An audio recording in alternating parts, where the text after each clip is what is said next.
welcome to Great British Ghosts. Today we're in a rather wet and blustery Lancashire to visit Salisbury Hall near Preston and the Sun Inn here in Chipping. Both are known for their famous female ghosts who both sadly died of broken hearts. First stop, the Sun Inn in the rather appropriately named Windy Street. The Sun Inn claims to be the most haunted pub in Lancashire, thanks largely to the ghost of Lizzie Dean, a scullery maid who committed suicide up in the pub's attic back in 1835, aged just 20. Local psychic investigator Michelle Stavert agreed to tell me the tragic story.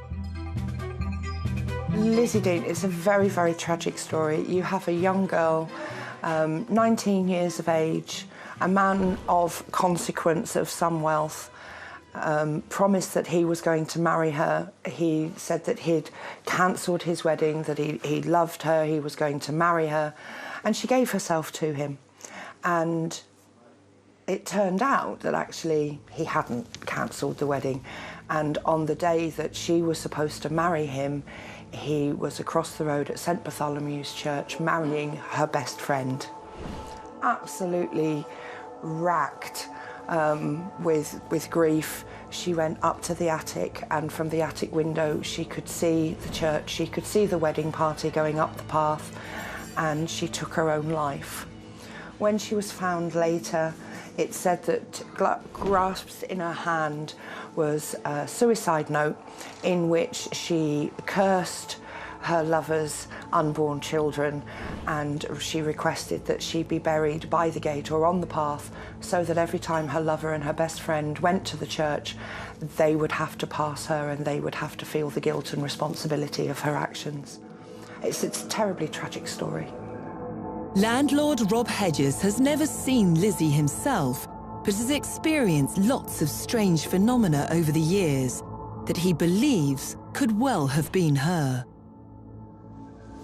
Well, Michaela, let me take you through to the main bar area where I had my strongest experience. Because you've had quite a few, haven't you, Rob? Yeah, we certainly have.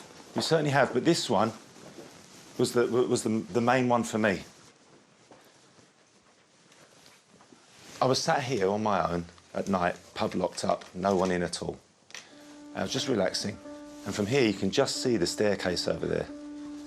And I saw, quite clearly, a woman in an old-fashioned dress walk upstairs. And it was her footwear that really caught my eye, and there were clogs, the style of clogs that they used in the mills around here. And was that an apparition, or was that a shadow? No, I think it was quite clear. It was quite clear, and I could even focus on the footwear. And have other people seen that? Yeah, there are stories of many people passing her on the stairs and not knowing, and then come downstairs and ask who that person was, who that girl was, and there was no such girl. Who do you think it could be? Well, it could well be Lizzie Dean. So she's been seen a lot in this pub? Oh, a lot. By lots of different people? A lot of different people, certainly. There are some fabulous stories connected with Lizzie Dean. There's a lovely story of a chap from Edinburgh who was visiting the pub, and as he came in through the door, he actually held the door open for a young girl in period costume to exit the pub down the steps. When he came in and he asked behind the bar, "Oh, that was fabulous, you know, where's the fancy dress pageant today?" He was a little shocked to discover that actually there wasn't anyone in fancy dress on that day. So I think that's a beautiful story. And there's several stories like that where people have actually held doors open for her, or she's interacted with people and they really have thought that they've been dealing with someone in fancy dress, and that's, again, is a sense of her wanting to continue to be a part of what goes on here. Let me show you the bar. This actually happened during the day and was witnessed by many of us. But as you can see, where we store the glasses up here overhangs or actually doesn't overhang the bar by about 6 inches. So it's very difficult for a glass to hit the bar. But a glass came down, hit the bar, bounced quite a few times, strangely, and then flew into the bin and shattered in the bin. So that really does sound like paranormal activity going on. Well, it does, doesn't it? I mean, it almost has to be someone's hand putting it down there and Yeah, pushing it from side to definitely, side. Definitely, very, very strange. And has it happened more than once? Yeah, we've witnessed that a few times. Really? Anywhere else? Well, I can show you through here. In this part of the pub, we have a very old game called bull ring, where the object is to swing this brass bull ring against the hook. That's the object anyway, and get it to go on the hook there. Now, the barman was in one day and he heard the sound of it hitting. I can't even do it now. Of hitting that sound of hitting the hook. And when he came in to investigate with nobody else in the pub, it was freely swinging in the middle of the room. And definitely nobody was there. There was definitely nobody in. So that could be a mischievous ghost. It certainly could be a mischievous ghost. And could that be Lizzie Dean? It may well be. But Lizzie's story in this pub really centres on the attic upstairs. Obviously upstairs. Should we go and have a look? We certainly shall. One of the lines in Lizzie Dean's suicide note laid a curse upon this man who had let her down so very, very badly. And I think her wording is fabulous. She actually says, "I curse you by all things good and true, your offspring mute and their children too." Now, according to local folklore and myth, that apparently worked. Apparently this chap had 3 children and all of these children were born deaf and mute. Again, it's difficult to place that in as historical fact, but certainly as far as village legend is concerned, it was a very successful curse indeed.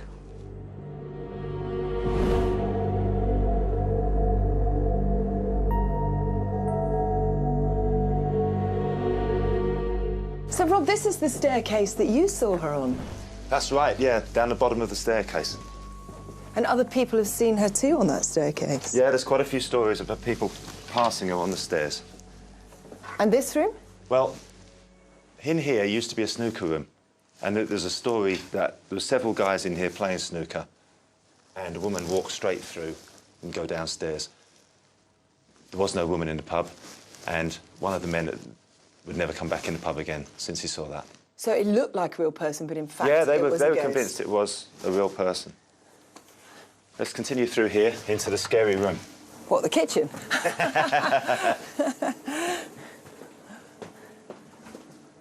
And obviously this is the attic room. That's right. I'll have Oh, do you to want just me to move. get out Sorry. right here? Okay. Why did he block it up? Well, nobody really wanted to go in there. And we were a bit, to be honest, scared of it when we first had the pub. I guess you need the space. That's right, and it's just not very convenient to get in. But if you want to go in first. Oh, really? Do I have to? It's slightly awkward. Oh, OK.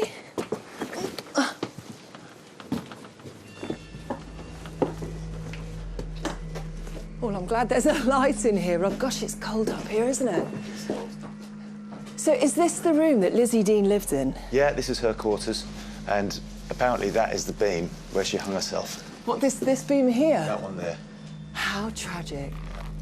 She was watching her friend get married to the man that she loved through that window, and apparently while she was watching that, she put a rope around her neck and hung herself. Because you can actually see the church, so she must Yeah. have seen them go in to get married. That's right.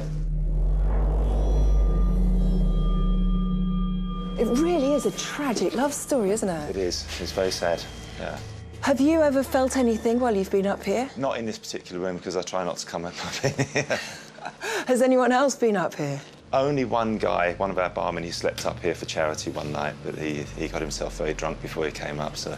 Wasn't quite in tune with the spirits then, or spirits of a different sort. Definitely. Lizzie's not the only ghost here. There are reported sightings of children, and there are people who have been very attached to the building, either as customers or visitors or previous landlords or landladies, are still said to show themselves or let their presence be felt around the place.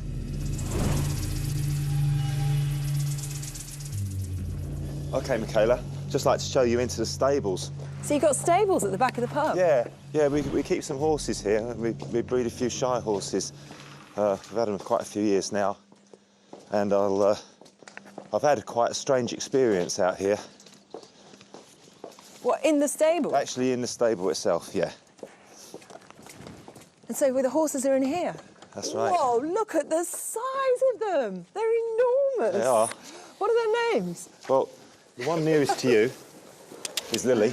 Hello, Lily. You gonna move so we can get by? Good girl, good girl. She obviously loves you. So what was your experience in here, Rob? Well, I was waiting for Lily to foal, and I was actually sleeping with her for a couple of nights because I couldn't get the date quite right. And one night I woke up and I was almost paralysed. I felt that I couldn't move anything at all, although I was fully awake. And I thought that she was either pressing her nose down on my chest or stood on me or something, but she wasn't. And then, later on, a few weeks later, we had a séance from a group of investigators, and they mentioned about this little girl that follows me around and really enjoys being with the horses and was there while I was sleeping in the stable. So do you think that was Lizzie Dean? No, I don't think so. They called her Bethany. She was a little girl, about 10 years old. So no idea who Bethany is? No idea at all, no. Lizzie Dean doesn't feel that her final requests have been met, and that's why people believe that she's remaining here. She laid her curse and she made a specific request about where she wanted to be buried. Unfortunately, as a suicide, that wasn't possible, and she was buried in the far corner of the church under the elm tree. The story of Lizzie Dean is one of love, loss, betrayal and tragedy. She died with a broken heart. Her body may be buried here, but her ghost lives on just the other side of the graveyard.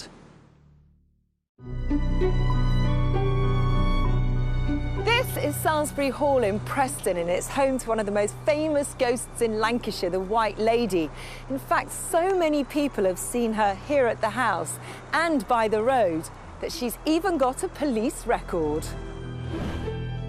The 14th century Salisbury Hall is renowned to be one of the most haunted country houses in Britain. This is largely due to the frequent sightings of just one ghost, Lady Dorothy Southworth. She's known locally as the White Lady and has been reported moving through the house and grounds, as well as across the main road. Local paranormal researcher Jason Carl agreed to take me on a tour. Michaela, nice to see you. Welcome to Salisbury Hall. Come on in. So, Michaela, come into the parlour, a beautiful room in what is one of Lancashire's most famous haunted houses and certainly home to one of Lancashire's most famous ghosts. And that's the White Lady. It is indeed. Now, the White Lady's story is a fascinating one and concerns a young member of the Southworth family who were resident in this house. In fact, their family built it in 1325, and a young member of the de Horton family based in Horton Tower, about a mile away. Now, what actually happened was that a young member of the de Horton family fell in love with a young member of the Southworth family called Dorothy Southworth, and it wasn't allowed. Their family was staunchly Protestant and the family here was staunchly Catholic.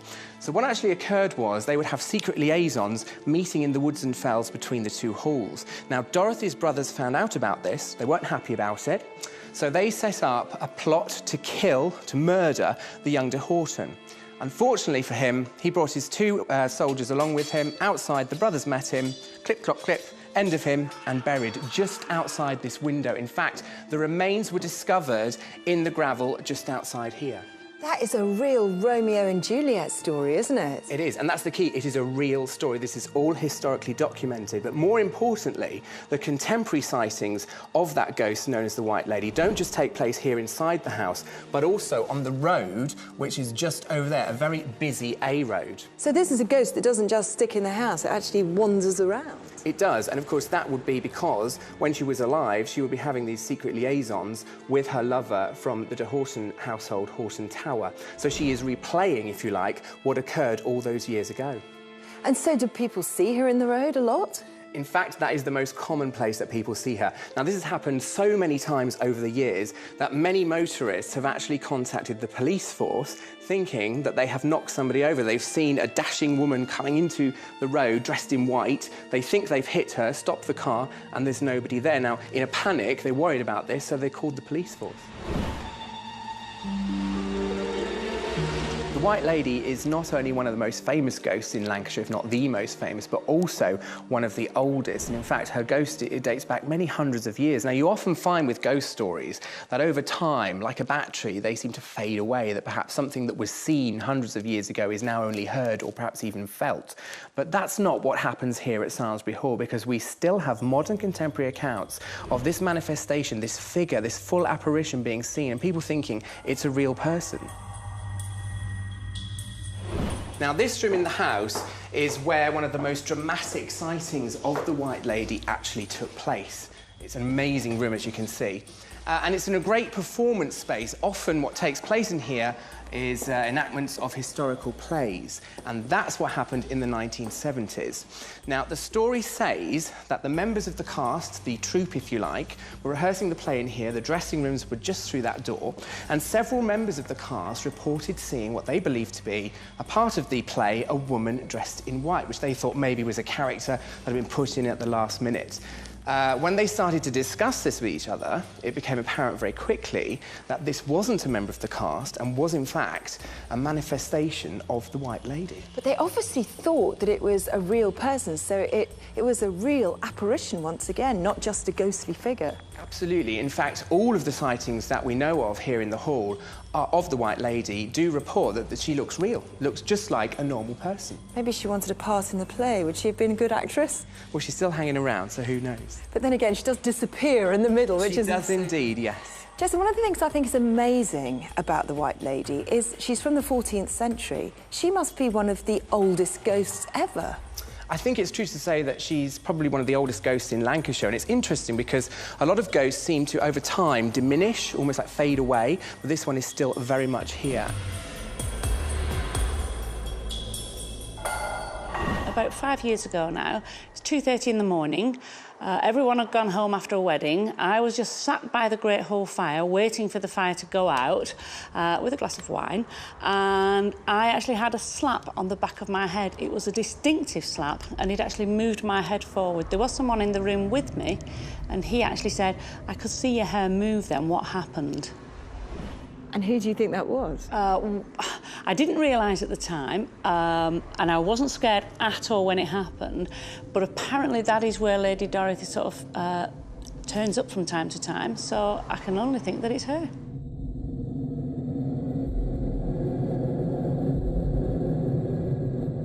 Now, interestingly, the White Lady, Dorothy Southworth, wasn't actually killed or murdered. She died a pretty normal death in France, and yet her spirit is seen here at Samlesbury Hall in England. Now, her lover, on the other hand, the young de Horton from the opposing de Horton family at Horton Tower, who was butchered here on the lawn just outside the walls of the house, has never been seen. Now, his spirit is felt and sensed by many people, but it's never actually been witnessed. Now, another interesting ghost story in the house actually takes place on this staircase. And this particular story was reported by a visitor who came to the house for a day out. In fact, lots of the ghost stories are reported by the guests and the visitors. Now, what the lady in question actually said was, as she was walking down the stairs, she felt suddenly she should stop and move to the side because she felt something move past her very, very quickly with force. Did she see what it was? Could it have been the White Lady? Well, it could have been the White Lady, but there are lots of other ghosts associated with the house, and who knows, perhaps it was one that's yet to be discovered. Now, the fireplace here is also an interesting story. Again, it happened to a visitor, reported by a visitor, an American, who was taking photographs to commemorate her visit. And when she had them, taken them home and had them developed, what occurred here in the picture was very interesting, because you could see an outline of a coffin. Is that unusual? Well, ghost photographs are pretty common, but you usually hear about what are called orbs or, streaks of light or smoky shapes. It's quite unusual to have something that you can actually identify that's not an amorphous blob, actually as a coffin. Have you seen the photo ever? That's the interesting part of the story. No one's ever seen the photograph that I can find. I've asked lots and lots of people. Nobody seems to have ever seen it. So maybe it's just a story, but stories come from somewhere. I think what makes this house remarkable as a haunted house is not only the fact that its most famous ghost, the White Lady, is many, many centuries old and doesn't appear to have faded away, but also the people that actually witness this ghost and report it. These are people who are driving past in a car, perhaps walking past or on a bus, who have no prior knowledge, sometimes, of the ghost and the famous story. They're not paranormal enthusiasts or ghost hunters who've read all about it and are coming here with the intention of looking for a ghost. They're just normal people, and they're seeing something incredible.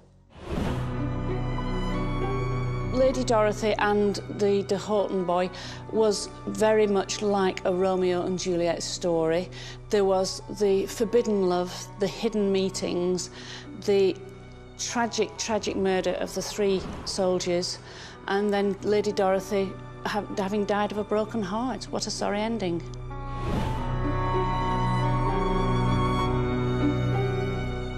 So Lizzie Dean, the maid from the Sun Inn, and Dorothy Southworth from here at Samlesbury Hall, 2 ladies that died with broken hearts.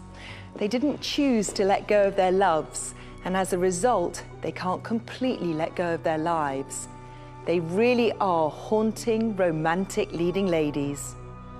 See you next time. Bye-bye.